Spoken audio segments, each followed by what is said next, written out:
آج کے مسلمان بھائیوں بہنوں ہم تمام لوگوں کو آپ کے دن کی ولادت سے کیا میسج دینا چاہیں گے؟ بسم اللہ الرحمن الرحیم۔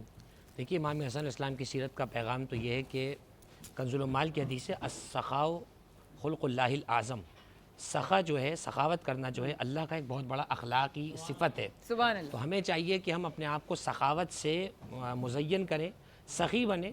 سخی دینے والے کو ہی کہا جاتا ہے، دبا کے رکھنے والے کو سخی نہیں کہا جاتا، اس لیے کہ حدیث میں ہے کہ السخاء یکسب المحبت و یزین الاخلاق۔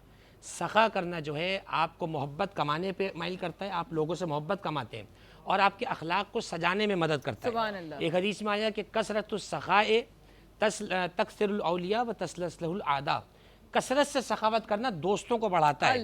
آپ دیکھ لیجئے جو کنجوس ہو اس کے دوست بھی نہیں ہوتے ہیں، کنجوس کے دوست نہیں ہوتے ہیں۔ امام حسن کی آج اگر تذکرہ ہو رہا ہے تو ان کی سخاوت مشہور ہے، وَتَسْتَسْلِحُ الْأَعْدَاءَ، اور سخاوت کرنا دشمنی کو دوستی میں بدل دیتا ہے۔ واقعہ بیان کیا دونوں علماء کرام نے کہ دشمن بھی آیا ہے تو آپ نے کھلایا ہے۔ آج تو معاملہ یہ ہے کہ ہمیں تو کسی کے کھلانے پہ بھی اعتراض ہے، آج یہ کیوں کھلا دیا، وہ کیوں کھلا دیا، یہ کیوں کھلا رہا ہے، وہ کیوں کھلا رہا ہے۔ خود کھلانا نہیں ہے، دوسرے کے کھلانے پہ 10 اعتراض کرنے، کوشش کریں کہ اندر سے ہم لوگ بخیل اور کنجوس تو نہیں ہوتے جا رہے۔ اگر نیکی کر نہیں سکتے تو خدا رہا کسی کی ٹانگیں نہ کھینچیں۔ میں نے ایک پہلے لفظ کہا تھا بھوکے کا کوئی مذہب نہیں ہوتا، بھوکے کو بھوکا سمجھ کے کھلائیں تاکہ اللہ روز محشر ہمیں اپنی رحمتوں کا حقدار قرار دے۔ جی نوری بھائی، حسنین کریمین بھائی، مسلمان بھائی، جوڑی خوبصورت سبق آپ کی طرف سے کلوزنگ۔ بسم اللہ الرحمن الرحیم۔ اگر مجھے امام حسن سے محبت ہے، یہ جو ایام آتے ہیں، اس قوم کا سب سے بڑا مسئلہ المیہ یہ ہے وہ ان دنوں کو مناتے ہیں، بلکہ جو ایام ہوتے ہیں یہ اپنانے کے لیے ہوتے ہیں۔ اگر آپ کو امام حسن سے محبت ہے، آج ہم نیکی کرتے ہیں، ہم یہ ذہن میں لاتے ہیں، ہم لوگوں کو معاف کرنے والے رہیں گے، ہم عبادت کا ذوق و شوق کریں گے۔ عبادت کا ذوق و شوق کیسے؟ اب آپ ذہن میں رکھیے گا، کوئی شخص حج پہ جائے تو ہر قدم کے بدلے اللہ تعالیٰ اسے 4 کروڑ حرم کی نیکیاں عطا فرماتے ہیں۔ کتنی؟ 4 کروڑ۔ اور امام حسن کے حوالے سے روایت ہے کہ آپ نے 20 حج مدینے سے مکے کا سفر کیا پیدل۔ آپ اس وقت سواری پہ بھی نہیں بیٹھتے تھے، آپ پیدل چلتے تھے کہ مجھے رسول اللہ صلی اللہ علیہ وسلم نے فرمایا کہ ہر قدم کے بدلے نیکیاں عطا ملیں۔ اس کے علاوہ کیا ہے؟ معاف کرنے کا جذبہ کس طرح کا ہے کہ آپ کے سامنے مخالفین بھی آ جاتے تھے تو آپ ان کو معاف فرما دیا کرتے تھے۔ آج ہم سگے رشتوں کو بھی معاف نہیں کرتے۔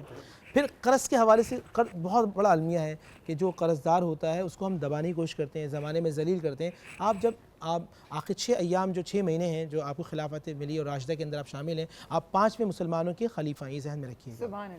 تو جب آپ 5ویں خلیفہ بن کے آئے تو ایک نمازی جو آپ کے پیچھے نماز پڑھتا تھا وہ غائب ہو گیا، نظر نہیں آ رہا۔ آپ اس کے گھر گئے تو کہا کہ وہ نہیں ہے، پھر دوسری مرتبہ گئے۔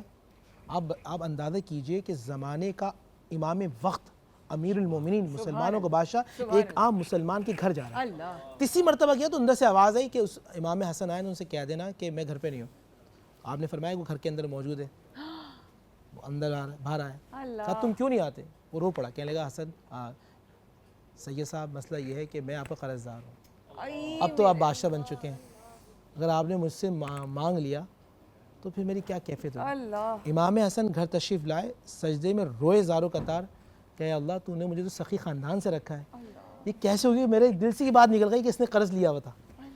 آپ گئے، آپ نے اپنے ہاتھوں سے سونے کی اشرفیاں لی، غلاموں کو ساتھ لیا، گھر میں جا کے اس کا پورا گھر بھر دیا۔ تو جو قرض داروں کے گھر بھر دیں اسے امام حسن کہتے ہیں، جو اپنے سے بھاگنے والوں کو قریب کر دیں اسے امام حسن کہتے ہیں، جو لوگ جن سے روک لیں ان کو عطا کریں اسے امام حسن کہتے ہیں۔ تو اگر مجھے اور آج کو آپ کو امام حسن سے محبت ہے، وعدہ کیجئے سچ بولیں گے۔